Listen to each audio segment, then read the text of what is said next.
Bonsoir. Le mardi 22 septembre de tous les dangers est bien passé. Quelques mouvements à Douala, Bafan et Baham sans plus, mais beaucoup de parlots dans les médias et les chaumières. Aujourd'hui, toutes les parties en sont à tirer les leçons d'un bras de fer duquel ne sort pas grandi son principal instigateur. Tout cela dans un contexte politique dicté par les préparatifs des toutes premières élections régionales jamais organisées au Cameroun. Sur le plateau d'actualité hebdo ce soir, le professeur Joseph Kanke, politologue enseignant à l'université de Tchang et ancien député RDPC de la MIFI, avec qui nous allons croiser le verbe ce soir.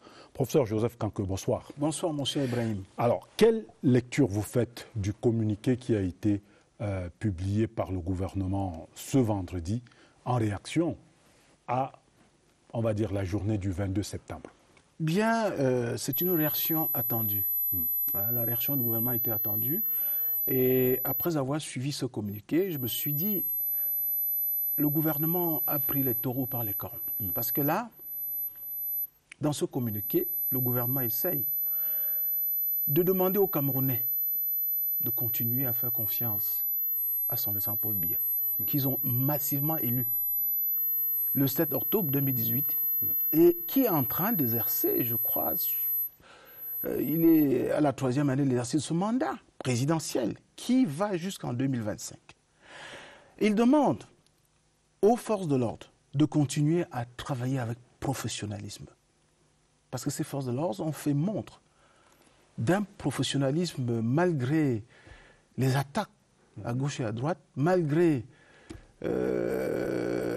tout ce qui s'est passé le 22 septembre dernier. Les forces de l'ordre sont restées professionnelles. Et le gouvernement leur demande de continuer à rester professionnels. Le gouvernement nous dit ensuite qu'il y a eu des gens, des militants du MRC qui ont été arrêtés. Il y en a qui ont été libérés. Il y en a qui sont encore devant la justice et les enquêtes judiciaires continuent. Et le gouvernement nous fait savoir que pour ce qui est du président national du MRC, alors il est également dans une situation où les enquêtes continuent.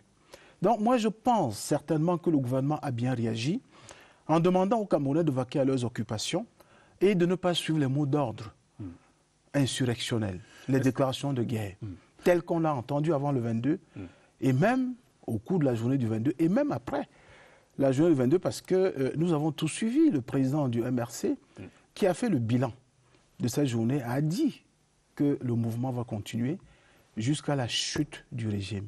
Ce qui est, à mon avis, une déclaration de guerre, une déclaration, n'est-ce pas, insurrectionnelle, tout simplement, pour demander aux Camerounais de se mobiliser derrière lui pour faire chuter le régime. Donc, moi, je pense que le gouvernement a très bien réagi et, comme il l'a également souligné, la situation du MRC fait également partie d'une enquête ou encore d'un examen approfondi actuellement, parce que c'est au niveau du ministère de l'administration territoriale.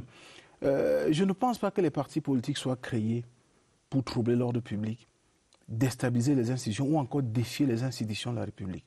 Est-ce que vous comprenez le fait que le communiqué du gouvernement de ce vendredi est, comme ce n'est pas souvent à son habitude, un ton suffisamment ferme? Je pense que le gouvernement a été suffisamment ferme. Et c'est ce que j'ai relevé dans les différents éléments que j'ai évoqués tout à l'heure. Quand on parle, par exemple, du cas du MRC, qui est actuellement en plein examen au niveau du ministère de l'administration territoriale, ça n'a jamais été le cas depuis que ce parti politique existe. Et pour le moment, nous ne pouvons pas savoir ce qui va être décidé au niveau du MINAT, parce que cet examen continue. C'est un examen approfondi. Le gouvernement a été ferme. Je dis bien très très ferme. Et demande aux Camerounais de ne pas suivre ces mouvements insurrectionnels. Et d'une manière générale, pour vous-même, politologue, homme politique également, quelles leçons vous tirez, on va dire, de la journée du 22 septembre? On a un peu marché, on a dit échec du mouvement. Vous tirez quelles leçons? Moi, je crois que cette marche a échoué. Et parce que ces marches ont échoué, je demande aux Camerounais de continuer à observer justement ce qui se passe et à continuer à vaquer à leurs occupations. J'étais à Yaoundé Moi, j'ai fait le tour de la ville et je me suis rendu compte que c'était une ville calme. Les gens n'ont pas marché à Yaoundé. C'est vrai qu'il y avait un imposant dispositif de sécurité, mais quand on vous annonce qu'on va déloger le président de la République élu, vous prenez vos dispositions. Ben, l'État doit prendre ses dispositions. Parce qu'il s'agit quand même du renversement des institutions. Il s'agit d'une attitude de défiance vis-à-vis des institutions de la République. Pour parler du président de la République, quand il accède au pouvoir, le 6 novembre 1982, dans son discours d'investiture, même s'il insiste sur la possibilité de continuer avec l'action menée à la tête de l'État par son prédécesseur, un an après, en 1983, il y a déjà la démocratie au sein du parti. Et certains barons tombent en 1983. En 1985, dans une salle comble à Bamenda, le président de la République, lors du congrès, du 4e congrès ordinaire de l'UNC, le président de la République, dans une salle comble, a fait une déclaration, je dirais presque révolutionnaire. Les Camerounais ne doivent plus, pour exprimer une opinion dissidente, prendre le maquis, quitter leur famille ou aller en exil. Et 2 ans plus tard, en 1987, il publie aux éditions Pierre Fabre à Paris pour le libéralisme communautaire. Et dans ce livre, il annonce une charte des libertés.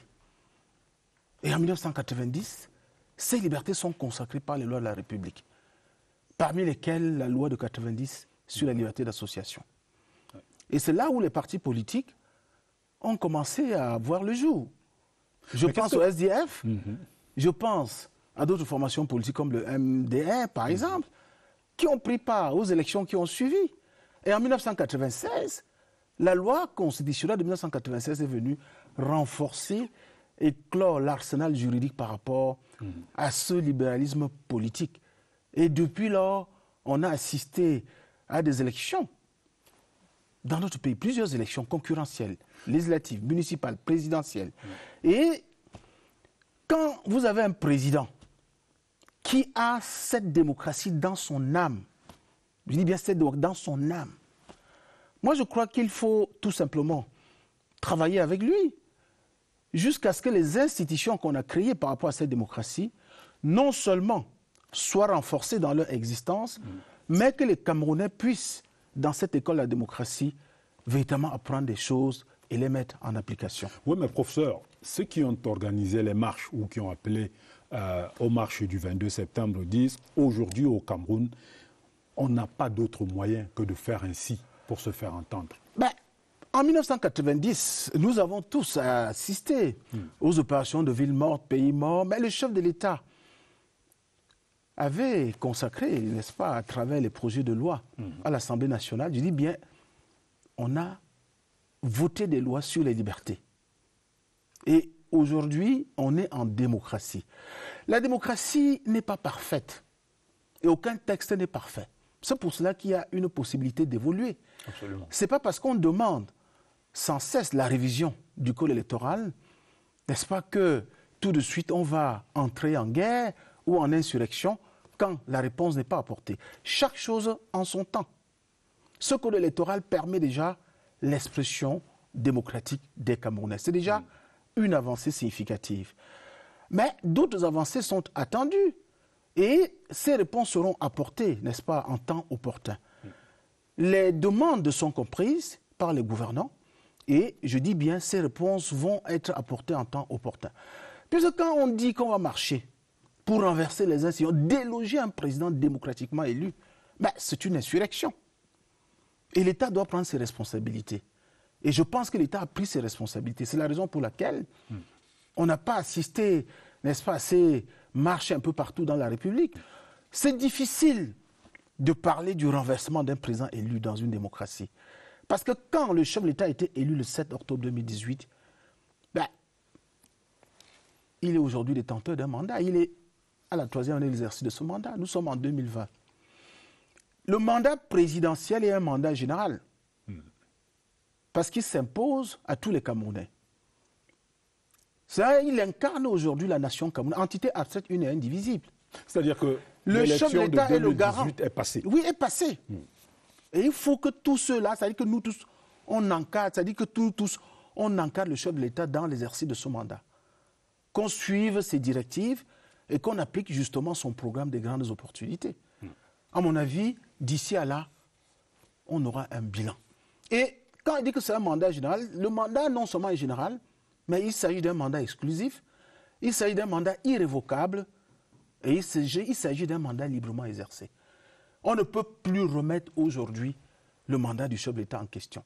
Et quand il y a jonction de l'antériorité et de la postérité par rapport à ce mandat présidentiel, alors nous pouvons dire que le président de la République dirige le Cameroun depuis le 6 novembre 1982 et il va le diriger jusqu'en 2025. Au moins pour parler du terme de ce mandat, n'est-ce pas, qu'il a commencé à exercer en 2018. C'est la raison pour laquelle aujourd'hui on doit être étonné devant de tels comportements, surtout de la part de ceux qui à un moment donné ont même servi le chef de l'État. Parce que quand je pense à Nzonga Albert, l'honorable Albert Nzonga Albert, il a été député RDPC du Vouri. Quand je pense au président national du MRC, il a été ministre pendant 7 ans. Membre du gouvernement pendant 7 ans. Et il connaît très bien le caractère pondéré du chef de l'État. Albert Nzonga le connaît, le reconnaît également. Moi, je souhaite qu'on limite le chef de l'État dans cette pondération. Il ne répond pas comme ça à l'emporte-pièce à tous ceux qui l'attaquent. Soit en écrivant dans les journaux, soit en disant plein de choses, je dirais, insensées dans les réseaux sociaux. Il est calme, il est pondéré. Et si on est calme, on est pondéré, bien, à mon avis, on va travailler paisiblement, on va travailler pacifiquement et l'accompagner, n'est-ce pas, jusqu'en 2025. Et il y aura un bilan, je suis sûr. Surtout que le chef de l'État lui-même a dit à l'Assemblée nationale, quand il prêtait serment, que ce mandat ne doit pas être un mandat comme les autres, qu'il y aura des surprises. Ça veut dire qu'il a mûrement réfléchi son programme politique et il y a des choses qu'il ne nous a pas dites, mais qui vont arriver comme des surprises par rapport à la gestion quotidienne de notre pays. Professeur Joseph Kanke, merci de vous prêter ainsi à nos questions. Vous répondrez tout à l'heure également aux questions des internautes compilées par Elvis Mbimba qui a fait le tour de la toile. Actualité hebdo, sons et images de la semaine qui s'achève, le pétard mouillé du mardi 22 septembre, les préparatifs des élections régionales, l'édition 2020 du SAGO, le salon de l'action gouvernementale, la lutte contre le coronavirus au Cameroun, les préparatifs de la rentrée scolaire. Ce sont là, entre autres sujets que vous retrouverez dans nos pages politiques et sociales que signent Séverin Alégambélé et Rodrigue Bertrand-Tueno. Et puis, parce qu'ils le méritent, nous dédions l'émission de ce soir à son réalisateur de toujours, Jean-Claude Papal, qui signe son ultime numéro aujourd'hui. Madame, Monsieur, merci de votre fidélité à Actualité Hebdo. La suite de l'émission, c'est dans un tout petit instant. Notre invité, le professeur Joseph Kanke. A tout de suite.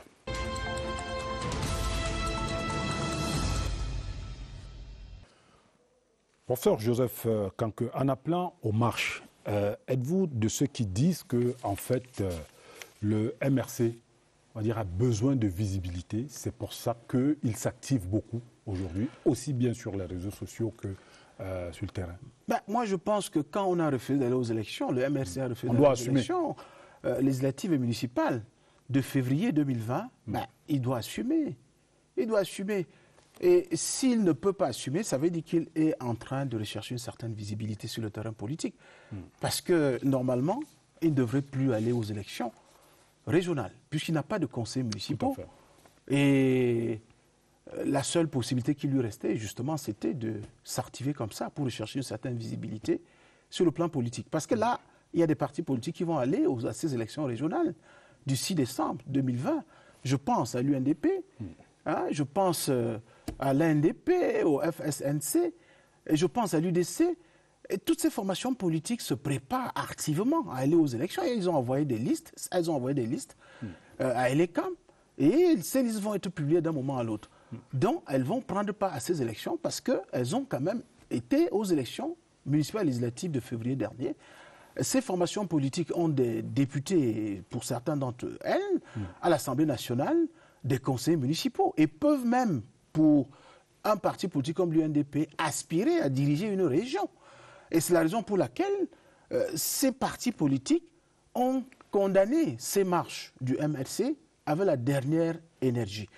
Je pense à la condamnation de l'UNDP, je pense à la condamnation de l'ANDP, je pense, n'est-ce pas, au texte, n'est-ce pas, que ces différentes formations politiques ont publié pour condamner ces marches. Je pense à ce qu'a dit le ministre Issa Chiroma Bakary pour condamner justement les mêmes marches. Parce que quand, une fois de plus, vous dites que vous allez marcher pour déloger le président, pour deux raisons principales, faire venir la paix dans le Nozo, ou encore faire en sorte que le code électoral soit révisé. Pour ce qui est de la paix, on connaît les solutions que le gouvernement apporte et les solutions que le gouvernement s'efforce d'apporter pour faire régner la paix dans les régions du Nord-Ouest et du Sud-Ouest. Nous connaissons l'une des résolutions du Grand Dialogue national qui est justement la mise sur pied de ces régions. Avec le fameux statut spécial. Avec le fameux statut spécial des régions du Nord et du Sud-Ouest, qui va leur permettre de s'exprimer maintenant sur le plan local et relever un certain nombre de défis. Le défi du développement local, le défi de la bonne gouvernance au niveau local, le défi managérial, parce qu'il s'agira également de gérer les deniers publics dans le respect des règles qui existent dans le cas de la gestion des deniers publics. Pour le MRC, c'est vraiment l'histoire des absents qui ont toujours tort à la fin.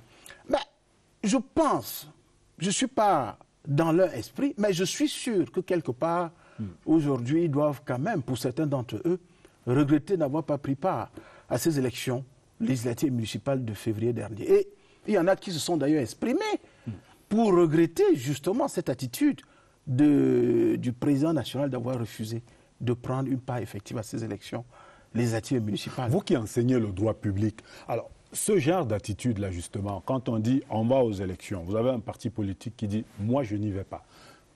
Dans les cours de droit public justement, comment on interprète ça? Un parti politique est créé pour chercher le pouvoir et l'exercer.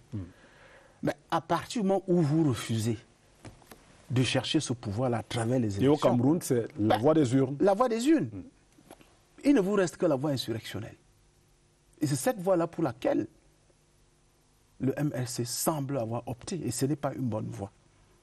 Et c'est pour cela que l'État attire l'attention, non seulement des Camerounais de l'intérieur, mais attire également l'attention des Camerounais de la diaspora, attire également l'attention des pays amis, de faire en sorte que la paix règne au Cameroun et que les uns et les autres cessent à penser à déstabiliser les institutions de la République.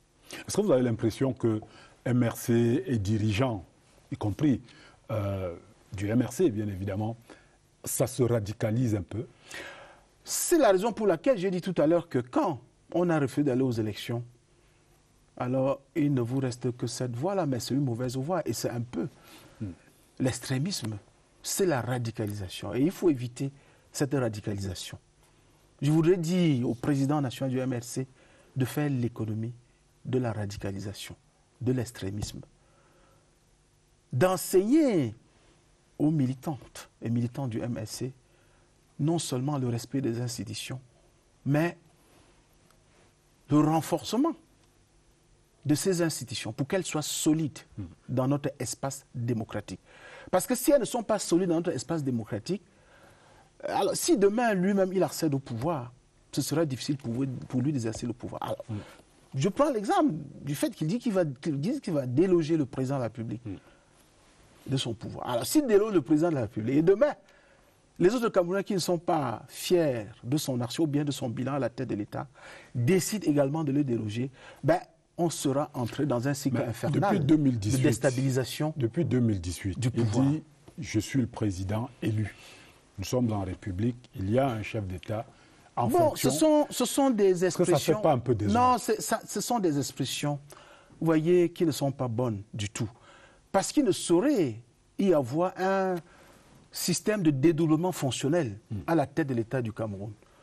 Il y a un seul président qui est là, un président réel, qui exerce la réalité du pouvoir, et nous le vivons au quotidien.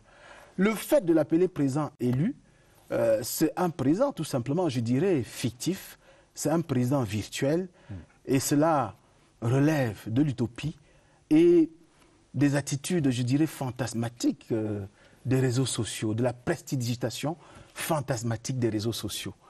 Et on ne peut pas dire cela jusqu'à ce qu'on croit que le président national du MRC est le président élu du Cameroun.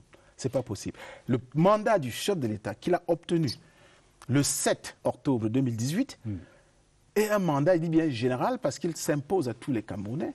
C'est un mandat exclusif. Y compris à ses adversaires. Bien sûr, y compris au MRC, à toutes les autres formations politiques. Ils étaient 9 candidats à cette élection présidentielle. Les résultats prononcés par le Conseil constitutionnel non seulement sont insusceptibles de recours, mais s'imposent à tous les autres candidats malheureux de cette élection présidentielle, y compris le président national du MRC. Donc, moi, je le dis, ce sont des situations, je dirais, très complexes. Quand on parle du président élu, je n'arrive pas à comprendre ce que ça signifie président élu. Et tous les jours, le président réel, qui exerce la réalité de pouvoir, signe des décrets, on les lit, on ne peut pas vivre dans... Non, oui, mais je dis bien, c'est un peu le totémisme politique. Vous comprenez? Ça ne peut pas exister dans une démocratie. Professeur Joseph Kanke, voici la semaine politique d'actualité hebdo en images. C'est une signature de Séverin Alengambele. Les élèves du primaire et du secondaire reprennent le chemin de l'école le lundi 5 octobre 2020. La reprise des cours est un sujet de préoccupation pour le gouvernement dans le contexte actuel de la lutte contre la maladie à coronavirus. Au dernier conseil de cabinet tenu en mode virtuel cette semaine, les mesures visant à garantir le bon déroulement de l'année scolaire et académique ont été évoquées. Dans le secondaire, le primaire et la maternelle, on va devoir s'habituer par endroits au système alternatif de dispensation des cours. Il va falloir procéder à un système de rotation. Ça veut dire qu'il faudrait diviser globalement les classes en appliquant les nouvelles méthodes pédagogiques. Nous n'aurons probablement plus de points de vente de nourriture à l'intérieur des établissements. Pour les élèves les plus jeunes qui sont accompagnés par leurs parents, nous devons renforcer le dispositif de contrôle. Dans les universités publiques, l'innovation majeure reste l'appui à la composante technologique et professionnelle de l'enseignement supérieur. C'est la construction des 10 centres de développement du numérique universitaire. Ils sont construits dans les 8 universités d'État, à l'université Congo-Cameroun à Saint-Lema, et il y a également le Centre national de supervision du réseau. Alors, tout ceci permet donc d'envisager une rentrée sereine. De la sérénité, le sentiment de calme et d'apaisement, c'est ce que le gouvernement dit avoir ressenti au regard de ce qui s'est passé sur l'ensemble du territoire le 22 septembre dernier. Selon le communiqué rendu public par le porte-parole du gouvernement, le ministre René Emmanuel Sadi, le mouvement insurrectionnel lancé par le MRC s'est soldé par un échec cuisant. Le gouvernement salue à cet égard la maturité et le sens des responsabilités dont a su faire preuve l'écrasante majorité de la classe politique, le peuple camerounais, en rejetant fermement ce qu'on qualifie d'aventure irresponsable. On veut un pays prospère, sans désordre, sans guerre, on ne veut plus les guerres dans le nozo. Je n'ai pas ressenti cet appel à la grève parce que je me dis que ça ne me concerne pas. Du coup, la préparation matérielle du scrutin en vue de l'élection des conseillers régionaux peut se poursuivre sereinement. Le 23 septembre dernier, au cours d'un point de presse à Yaoundé, le directeur général des élections, Eric Essoussé, a indiqué que 10 partis politiques sont en compétition dans les 58 départements. Les collèges électoraux, composés des conseillers municipaux et des chefs traditionnels, mobilisent environ 24 000 électeurs. Pas autant que les 52 000 visiteurs enregistrés à la 9e édition du Salon de l'action gouvernementale qui s'est achevé cette semaine à Yaoundé. Toutes les conférences ont été organisées. Nous avons aussi des partenaires, c'est-à-dire une administration qui réalise que le SAGO est pour les accompagner dans l'information des citoyens. En 2021, le SAGO se sera rendu à sa 10e édition. Le cap est dorénavant mis sur la maturité dans la préparation des activités prévues. Retour sur ce plateau avec notre invité, le professeur Joseph Kanke. Alors, enseignant de droit public, nous allons donner la parole aux internautes qui vous ont posé des questions. Je me fais le devoir de vous les répercuter pour des réponses, on va dire, courtes et précises. Alors, Florie Yonke dit, le Cameroun avait-il besoin de privilégier l'autochtonie dans l'élection des acteurs clés des communautés, des collectivités territoriales décentralisées. Nous parlerons tout à l'heure des régionales, mais on commence avec ça. Moi, je vous dis que ce n'était pas une mauvaise chose d'en parler, parce qu'il s'agit là du développement local. Et quand on parle du développement local, il s'agit de mettre en application l'amour qu'on a, n'est-ce pas, pour les senteurs du coin, le relief du climat, un certain environnement qu'on a. Est-ce que ça veut dire que Et ce n'est pas en contradiction avec le développement local. Au contraire, quelqu'un qui est né, n'est-ce pas, dans une localité, qui aime la localité, hein, et quand on parle d'orthotonie, quelqu'un peut être président du conseil régional à l'ouest et s'appeler Onana à Tangana. Ça dépend maintenant de la façon dont on définit l'orthotonie. Donc ce n'est pas en contradiction avec le développement local qui est un véritable défi pour la décentralisation.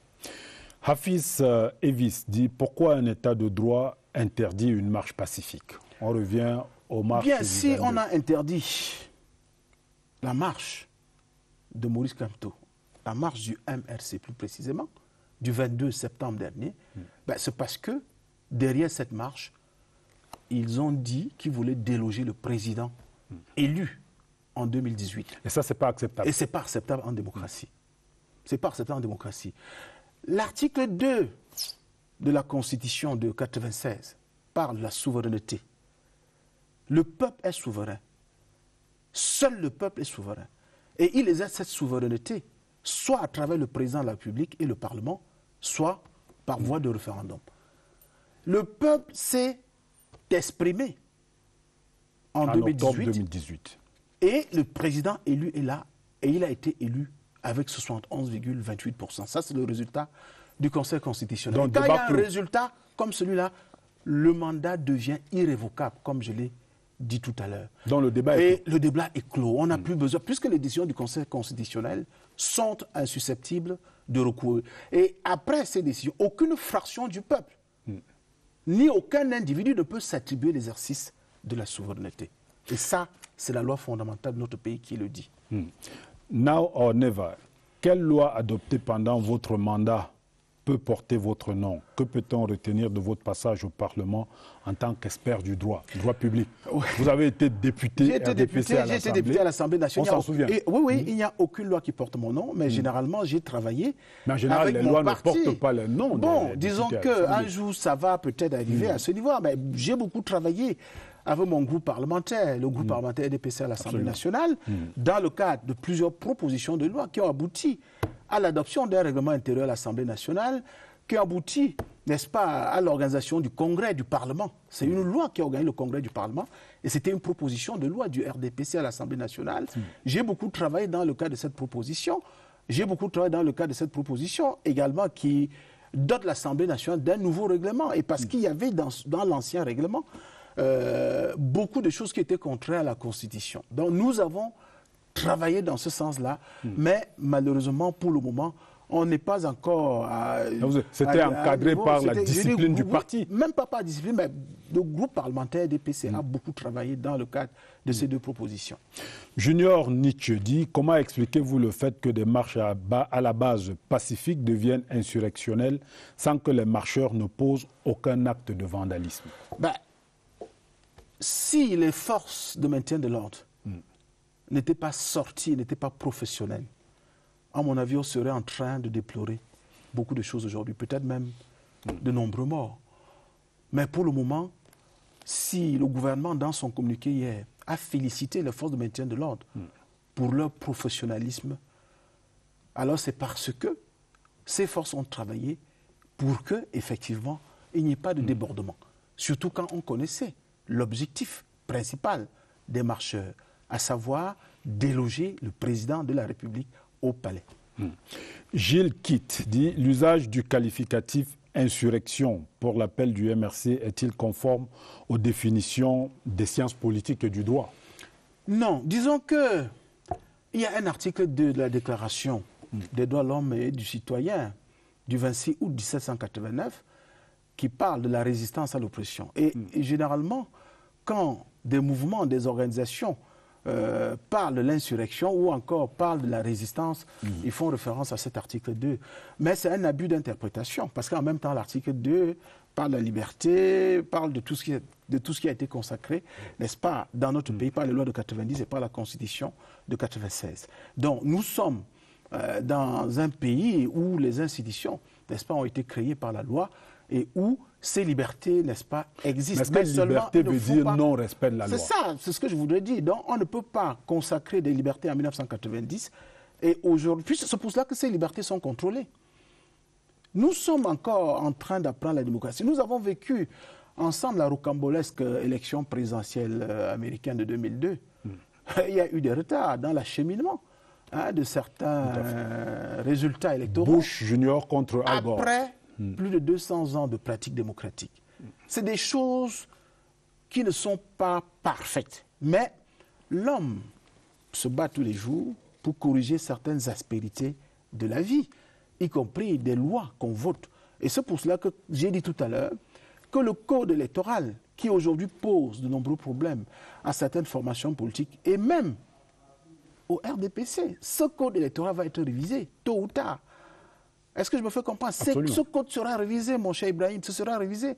Mais chaque chose en son temps, comme je l'ai dit. Ce n'est pas par force ou bien par la voie révolutionnaire ou encore par la voie insurrectionnelle qu'on va absolument obtenir ces résultats sur le plan juridique. Une dernière question d'internaute, Pascal Tietue-Monkam 2, qui dit « Que doit faire une personnalité comme le professeur Maurice Kamto ou même une personne lambda pour exprimer son désaccord avec le pouvoir en place ?» On revient à ce qu'on se dit. Or, les marches, on fait quoi? Oui, ça dit qu'on peut annoncer les marches et demander aux forces de maintien de l'ordre de les encadrer. Mais dès lors qu'on connaît que l'objet de la marche, c'est de déloger le président de la République, on ne peut pas accepter une telle marche. Parce qu'il s'agit là d'une déclaration de guerre face aux institutions de la République, incarnées par le président de la République. Il est le garant de l'indépendance de notre pays, il est le garant de l'unité, de l'intégrité du territoire national, et ça c'est l'article 5, alinéa 2 de la Constitution de 96, et on ne saurait tolérer le trouble à l'ordre public ou encore le défi que certaines formations politiques lancent à certaines institutions de notre pays. Le président de la République est le président de tous les Camerounais, de l'intérieur comme de l'extérieur, y compris des Camerounais de l'opposition. Il a gagné les élections présidentielles en 2018. Il est à la 3e année de l'exercice de son mandat. Mais dans 4 ans, on ira à nouveau aux urnes. C'est l'une des élections qu'on ne reporte pas. On n'ajourne pas l'élection présidentielle. Dans la prochaine élection présidentielle, c'est en 2025. Je demande à celles et ceux qui ont perdu, parce qu'ils étaient 9 candidats, et je ne suis pas sûr si en 2025, on aura les mêmes candidats ou d'autres candidats, que les gars se préparent pour 2025. C'est tout. On ne perd rien à attendre. Mais on perd quelque chose en plongeant le pays dans l'instabilité institutionnelle, en plongeant le pays dans la déstabilisation, en faisant en sorte qu'on dise oui, le Cameroun est ingouvernable. Ben, si le Cameroun est ingouvernable, c'est vous qui allez gouverner le Cameroun demain. Parce qu'on n'est pas sûr que vous serez parfait. Ceux qui disent qu'ils vont le déloger, on n'est pas sûr qu'ils seront pas. Si déjà l'homme n'est pas parfait, ce ne sont pas les militants du MLC ou encore d'autres formations politiques qui sont parfaits. Donc, on est appelé à se former tous les jours, à se corriger tous les jours. Et si on a la responsabilité de diriger un pays comme le Cameroun, à mon avis, il faut penser effectivement à l'évolution. Je vous ai dit que le président de la République, son excellence Paul Biya, c'est quelqu'un qui a la démocratie dans l'âme, malgré le fait qu'il ait accepté de travailler dans la continuité de son prédécesseur. En 1983, il avait déjà commencé le tournant. Voilà, amorcé le tournant vers la démocratie à l'intérieur de son parti. L'UNC à l'époque. L'UNC à l'époque. Et je dis bien en 1985, à Bamenda, c'était là où il a signé l'acte de décès du monolithisme politique au Cameroun. Et aujourd'hui, on a tous ces partis politiques. Ces dirigeants de l'opposition le savent. Et plus précisément, le dirigeant du MRC, le président national du MRC, dit bien qui a travaillé avec le chef de l'État pendant 7 ans. Il le sait. Quand le chef de l'État dit dans une interview à Ivo Mourouzi, à Radio Monte Carlo, je crois en 1990, 88 plus précisément, on retiendra de moi. Hein? C'est-à-dire celui qui a apporté la démocratie et la prospérité aux Camerounais. Et cette démocratie est là. Nous travaillons pour la prospérité de notre pays. Est-ce qu'on peut travailler pour la prospérité et envisager la déstabilisation quotidienne des institutions? La réponse est non. S'il faut qu'on se développe, on doit vivre en paix. Nous sommes à la veille d'une rentrée scolaire et universitaire. Mais imaginez un instant, le pays s'embrase. Où allons-nous? C'est une année qui va connaître des soubresauts comme ça à son début et on ne pourra pas imaginer ce qui va se passer par la suite. Donc, franchement, travaillons pour la paix. Et je demande, je dis bien au président national du MRC, je demande à l'honorable Abel Nzongan de faire l'économie de l'extrémisme. Parce que ça ne paye pas. Moi, je dis, c'est vrai, ils ont été en prison. Et quand généralement on a été en prison, quand on sort de prison, on a tendance à se radicaliser. Mais il y a une vie après la prison. Il y a une vie après la prison. Et cette vie, je crois qu'on peut la mener en paix. Et travailler, c'est-à-dire tourner définitivement une page comme celle-là, qui est triste, mais la tourner. Je dis bien la tourner. Professeur Joseph Kanke, quand nous reviendrons, nous parlerons des enjeux des élections régionales qui sont convoquées pour le 6 décembre prochain. Mais en attendant, voici Rodrigue Bertrand Tueno et sa semaine sociale, Covid-19, la lutte au Cameroun, les problèmes des services de dialyse, les préparatifs de la rentrée scolaire, vous en parliez. Voici donc la semaine sociale de Rodrigue Bertrand Tueno. La fièvre des préparatifs de la rentrée scolaire est montée d'un cran à l'entame de la semaine. Les établissements scolaires ont retrouvé un peu plus de chaleur humaine avec le va-et-vient des parents qui recherchent une place pour leur progéniture. Nous cherchons des établissements de renom parce que au niveau des résultats, nous avons des très bons résultats et il y a un très bon suivi. Dans plusieurs établissements, les conditions d'entrée et d'inscription sont strictes. En classe de 6e, il y a un concours officiel et pour les classes intermédiaires, c'est la même chose. Les parents souffrant d'insuffisance rénale à Yaoundé, en plus de l'équation de la rentrée scolaire, devaient résoudre celle de leur dialyse. Au centre hospitalier universitaire, l'on est en rupture de consommables de dialyse. Il faut qu'on aille chercher le rein à l'extérieur parce qu'il n'y en a pas ici. Et pour qu'on sauve l'enfant, on était obligé d'acheter le rein à 15 000. Quand on arrive ici, on ajoute encore 5 000. Il n'y a pas de machine pour accompagner. Ça fait 2 semaines que je n'ai pas dialysé. Leur galère a été pris à bras-le-corps par le ministre de la Santé publique et l'on annonçait un retour à la normale jeudi 24 septembre. Pour éviter aux agriculteurs pareille galère en matière de semences, le Conseil national des semences était en conclave mercredi. Au cœur de cette 8e session, les protocoles de test pour des spéculations importantes dans le domaine du vivrier. Il faut savoir que l'agriculture commence par la graine, donc la semence. La qualité de la semence, ses caractéristiques, sa productivité scientifique et technologique, tout ça compte. Les véhicules qui transporteront ces futures semences du port de Douala pour la région de l'Ouest constateront que la signalisation verticale est de retour sur la route Douala-Bafoussam. C'est le fruit d'un travail abattu en un mois seulement par une équipe du ministère des Travaux publics. C'est environ 374 panneaux quittant de Bekoko, Konsamba, jusqu'ici à Banjoun. C'est écrit en français et en anglais. Le maître d'ouvrage a demandé de mettre beaucoup plus l'accent sur l'aspect rétro-réflexion. C'est pourquoi vous allez voir la nuit quand nous roulons, ces panneaux réagissent avec les phares des véhicules.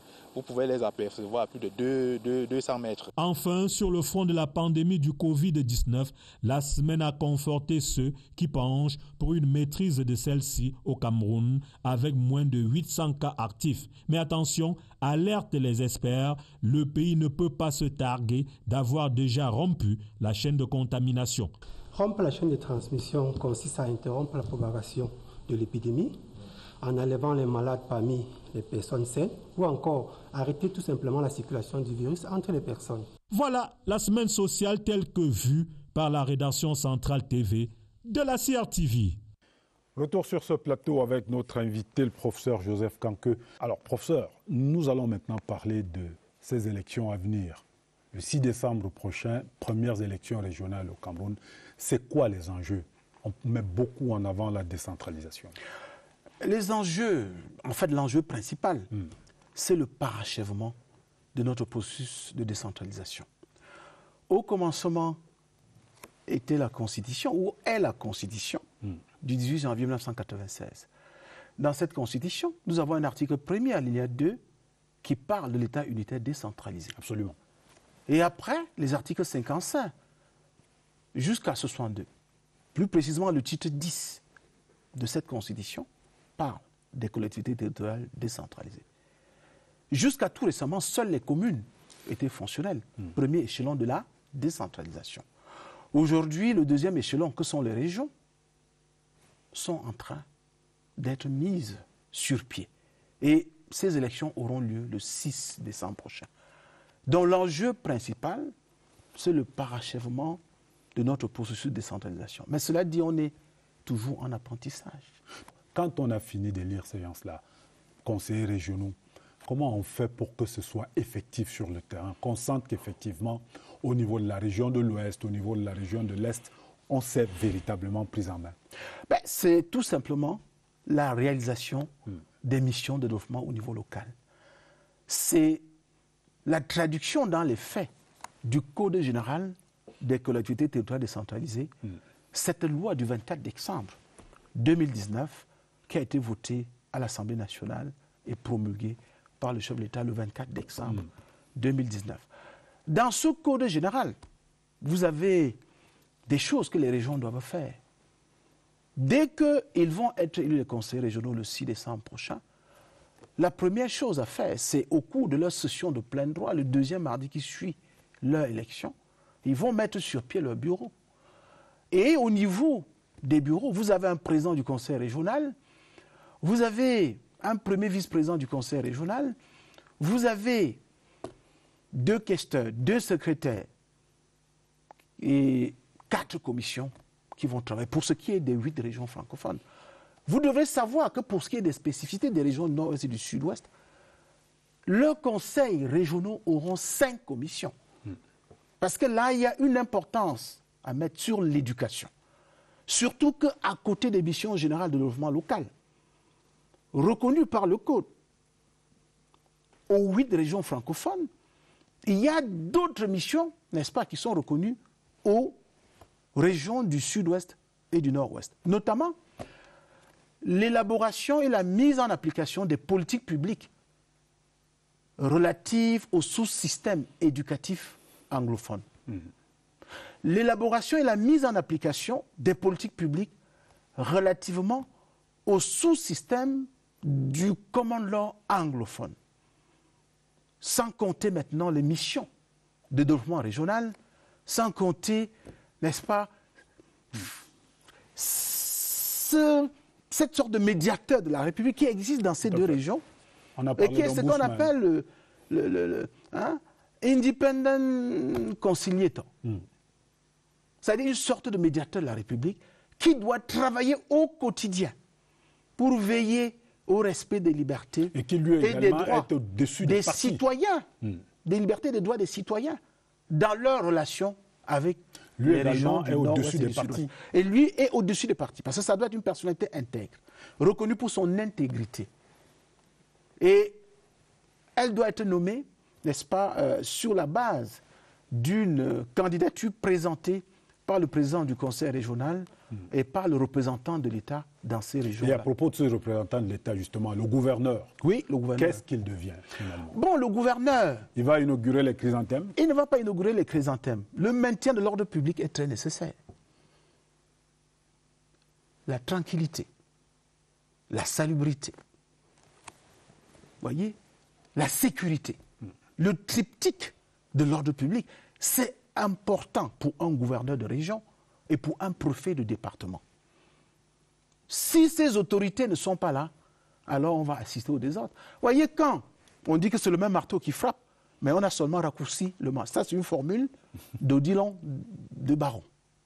d'Odilon Barron, le gouverneur, le préfet, le sous-préfet, ce sont des auteurs administratifs. C'est le président de la République qui agit dans ces localités-là à travers ses représentants.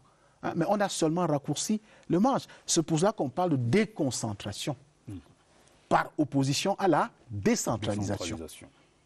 Ces représentants du chef de l'État, dans les arrondissements, dans les départements, et surtout, pour ce qui est du gouverneur dans les régions, tiennent une place de choix.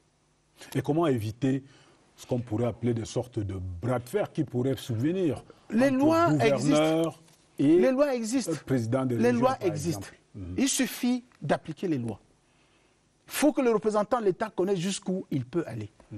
Il suffit que le président du conseil régional ou encore le président de l'exécutif régional sache jusqu'où il peut aller. Et ils vont travailler en étroite collaboration.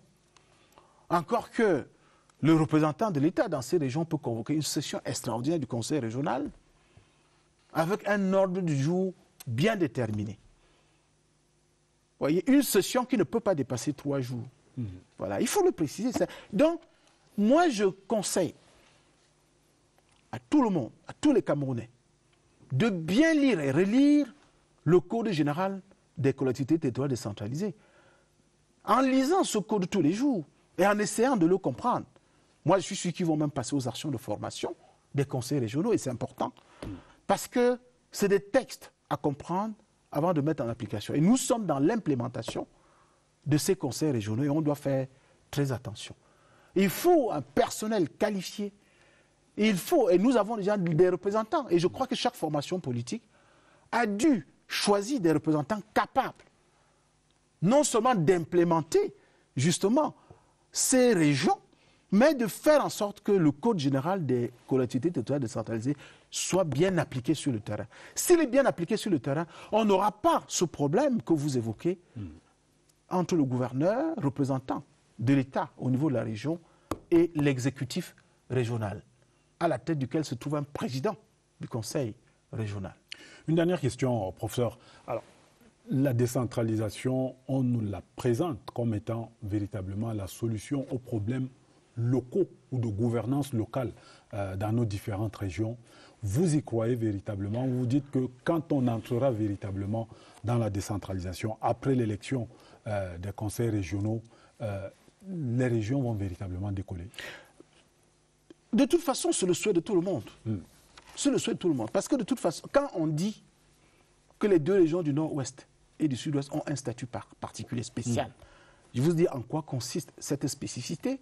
Parce qu'à côté, n'est-ce pas, des missions générales reconnues aux 8 régions francophones, il y a d'autres missions spécifiques que ces régions doivent mettre en application pour le rayonnement, n'est-ce pas, de leur localité. En tenant compte de leur histoire et de leur spécificité. Oui, donc c'était l'une des demandes sociales et politiques des manifestations de 1990. Et si on a inclus la décentralisation dans la Constitution de 1996, ou encore dans ce qu'on appelle la loi constitutionnelle de 1996, c'est exprès. C'était pour répondre aux demandes sociales. Et c'était l'une des meilleures réponses, qui aujourd'hui a seulement besoin justement d'être implémentée, comme je l'ai indiqué tout à l'heure. Parce que là, avec les élections régionales à venir, on a 3 défis à relever. Le défi du développement local, le défi de la gouvernance au niveau local, le défi du renforcement de la démocratie au niveau local, mais surtout le défi du management. Donc, parce qu'on aura à faire... Les textes sont là. Les textes sont là, mais il faut les appliquer. Les hommes. Les hommes, il faut compter sur les hommes. Il y a transfert des compétences, mais il faut également le transfert des moyens appropriés. Les 2 éléments ont d'ailleurs, dans la définition de la décentralisation, de l'article 5 du Code général des collectivités territoriales décentralisées. Transfert des compétences et des moyens appropriés par l'État aux collectivités territoriales décentralisées, que sont les communes et les régions. D'autres types de collectivités ne pouvant être créées que par la loi. Mais pour le moment, nous avons les communes, nous avons les régions. Et parce que nous avons les communes et nous avons les régions, je dis bien ces régions sont appelées à relever ces défis-là. Il faudra recruter. Il y aura toute une fonction publique territoriale. c'est-à-dire régional. Et pour cela, on devra recruter, procéder aux nominations des postes de responsable jusqu'au poste de directeur. Par décret du chef de l'État, on va nommer un secrétaire général de région qui va gérer l'administration générale régionale au quotidien et qui sera le collaborateur numéro 1 du chef de l'exécutif régional qui est le président du conseil régional. C'est pour cela que, comme c'est celui-là qui sera nommé par décret du chef de l'État, on regardera certainement les profils, les CV, pour procéder à de telles nominations. De telle sorte que quand un secrétaire général de région arrive, qu'il y joue son rôle non seulement dans l'administration quotidienne des régions, mais qu'il soit là pour donner même des conseils aux conseillers régionaux par rapport à ce qu'ils doivent faire au niveau des régions. Je me souviens avoir pris part à la formation des maires en 2007 dans toutes les 10 régions du Cameroun. Et tout récemment, je crois encore en 2013, après l'élection législative et municipale, on a encore procédé à la formation des maires. Je me dis certainement qu'après les élections régionales du 6 décembre prochain, on devra également procéder à la formation. Donc le renforcement des capacités. Renforcement des capacités, parce que le capital humain est déterminant dans le processus de la décentralisation, et plus précisément dans la mise en place des régions. Il faudra des ingénieurs, il faudra des administrateurs civils, il faudra des profs d'université, il faudra des spécialistes de la décentralisation, des hauts cadres de l'administration publique camerounaise, pour prendre une part à l'édification des politiques régionales. Et ce sera formidable. Il y a un article 40 dans le Code général des collectivités territoriales décentralisées qui est révolutionnaire. Pourquoi révolutionnaire? Parce que les politiques publiques peuvent être initiées par tout citoyen à la base. Il y a par tout citoyen à la base. Cette participation est consacrée par l'article 40 du Code général des collectivités territoriales décentralisées. Et ça permet à chaque élite, ça permet à chaque citoyen de prendre une part effective à l'élaboration et à la mise en application des politiques publiques au niveau des régions. Donc, les élites vont jouer un rôle assez déterminant à ce niveau-là. Les gens bien formés vont jouer un rôle assez déterminant à ce niveau-là. Et quand on dit qu'on va créer au niveau des régions, c'est-à-dire les conseillers régionaux vont créer, c'est-à-dire les exécutifs régionaux vont créer eux-mêmes les lycées et collèges et procéder au recrutement des enseignants. Voilà une mission essentielle des régions. C'est-à-dire qu'on ne devra plus attendre Yaoundé, le ministre des enseignements secondaires dans la création des lycées et collèges ou encore dans le recrutement du personnel enseignant. Et à ce moment-là, il faudra un personnel qualifié pour travailler au moins dans l'administration quotidienne des régions. Les conseils régionaux sont des hommes politiques. Ce sont des décideurs. Mais à côté, on pourra... Il y a une administration. Il y aura une administration, ce que j'appelle une fonction publique territoriale, une fonction publique locale. D'ailleurs, je crois qu'il y a une école de formation du personnel des collectivités territoriales décentralisées. Le chef de l'État a nommé un directeur général, je crois, et un président du conseil d'administration à Boya. La NASLA. La NASLA. Et c'est, je crois, là où cette école pourra jouer un rôle déterminant. Professeur Joseph Kanke, enseignant de droit public à l'université de Tchang, homme politique par ailleurs, élite de la région de l'Ouest, ancien député RDPC, etc., etc. Ça fait beaucoup de casquettes en même temps. Vous étiez l'invité d'Actualité Hebdo ce dimanche et merci de votre disponibilité. Je vous remercie de m'avoir invité et je serai toujours à votre disposition quand il faudra apporter mon modeste éclairage. Merci en tout cas pour ces éclairages. Vous allez nous aider à faire notre troisième halte dans cette émission et pour rendre simplement hommage à celui-là même qui, tous les dimanches, met en musique Actualité Hebdo, votre émission, depuis 1989. Jean-Claude Papal, réalisateur émérite, appelé à faire valoir ses droits à la retraite ce mois-ci, mérite que l'hommage qui va suivre lui soit rendu. En guise de clap de fin pour Actualité Hebdo ce soir, voici Jean-Claude Papal, raconté par Barbara Padjama. Bonsoir et à dimanche. 3, 2, 1, top. un réalisateur se produit. Justement, un produit de la crème employé à la CRTV depuis 1988. Le saviez-vous? Je commence à la radio. On me demande, bon, on va t'appeler comment? Je dis, mais on ne va pas m'appeler Papa Lé ou machin. C'est comme ça que je dis, bon, je vais enlever l'accent. Ça devient Jean-Claude Papal. On a voulu me voir acteur, me comportant devant les caméras, et je me prête au jeu. Brillante découverte, le réalo a commencé par la radio. Voici quelques poussières d'une relique signée Jean-Claude Papal. Un 29 mai 1985. L'intérêt national prévaudra sur les intérêts égoïstes. Boya Jean-Claude Papal pour Radio Cameroun. L'homme, comme les intimes aiment à l'appeler, était reporter à Radio Cameroun. Il y a aussi animé les antennes. Son one-man show a duré moins de 2 ans. JCP, de ses initiales, venait de saisir une opportunité comme d'autres jeunes Camerounais licenciés. Nous avons suivi la formation des réalisateurs, producteurs-réalisateurs, pendant 2 ans et demi. Et c'est au sortir de cette formation diplômante que nous sommes retrouvés une fois de plus ensemble à la CRTV. Et là, nous sommes déjà en 1988. Une cuvée de 13 réalisateurs pleins qui viennent produire dans la nouvelle machine CRTV. Par un concours de circonstances, Jean-Claude Papal récupère la chaise du pivot central d'actualité hebdo laissé par James Mingfoudi. Avec JCP, j'ai 34 ans de carrière à la CRTV et en moyenne une quinzaine que j'ai partagé avec Jean-Claude Papal à travers des émissions, des programmes très célèbres. Il y en a 2, expression directe des partis politiques représentés à l'Assemblée nationale. Nous avons aussi partagé sur un projet qui se poursuit, Actualité Hebdo.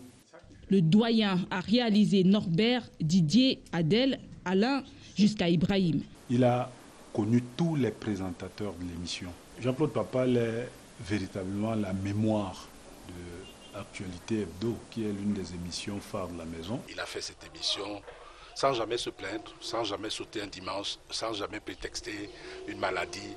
Il était là, égal à lui-même, et visiblement, c'est quelqu'un qui a du cœur à l'ouvrage. Il aime son travail. 31 ans plus tard, l'infatigable, l'imperturbable réalisateur doit passer le relais pour enfin prendre des vacances. Jean-Claude Papal n'avait jamais pris de congé. Il n'était jamais allé en congé. Et il y a 2 ans, en 2018, je l'ai quasiment obligé à aller se reposer. Vraiment réalisateur multidimensionnel et gros bosseur. C'est ce qu'il faut retenir de Jean-Claude Papal. Un monument de la trempe de JCP ne se remplace pas du jour au lendemain. Il faut avoir les côtes solides pour faire le travail que Papal faisait. En livrant son dernier numéro d'Actualité Hebdo, l'ultime code peut retentir. Plateau. Telle une mémoire vivante, JCP s'imprime dans les archives. Merci tout le monde. Merci. Merci les présentatrices.